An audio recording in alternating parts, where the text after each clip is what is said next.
I'm Angie Padgett, and I'm a volunteer with Daviess County Animal Care and Control. And today, iMiddle brought a group of students out here. They have been bringing students Monday and Tuesday too, and there'll be another class tomorrow to come out here and learn about the shelter and also to ask questions about the dogs that are here.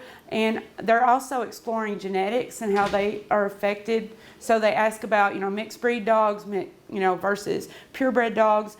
But they've asked a lot of really good questions about dogs being rescued, foster care. They've asked a lot of excellent questions. So we're hoping that kind of gets a fire in them, and maybe they'll come out here and volunteer. We'd love to see a lot of young people come out here and volunteer because the dogs love to be interacted with, and you saw that back there in the meet and greet room when we got Huron out.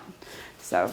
But it's all based on science with them. That teacher has really got a heart for all this too, and this is what she chose as a way to reinforce what they were learning in the classroom. Actually, until the end of the month of October, which is coming up, pits and pit mixes are their adoption fees have all been sponsored. So as long as you have approved application, you can come out here and meet potentially your new family member. We get a lot of cats here. That is the most surrendered out here. We have a lot of adult cats. We have some 6-month-old kittens. Back in the nursery, we have some little kittens that are not ready for adoption yet, but they could be in a foster to adopt situation. Because with really young puppies and kittens, because they still have to have veterinary care, foster to adopt is kind of how that goes.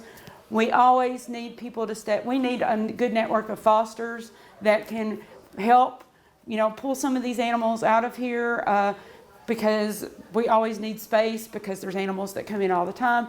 Little kittens really need fosters because they don't do well here.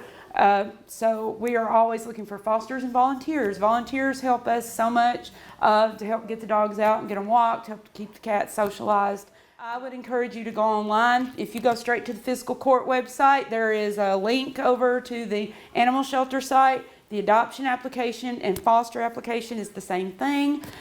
You can also get your volunteer form off of there. If you would prefer to come and fill out a volunteer form on paper, they do have them here.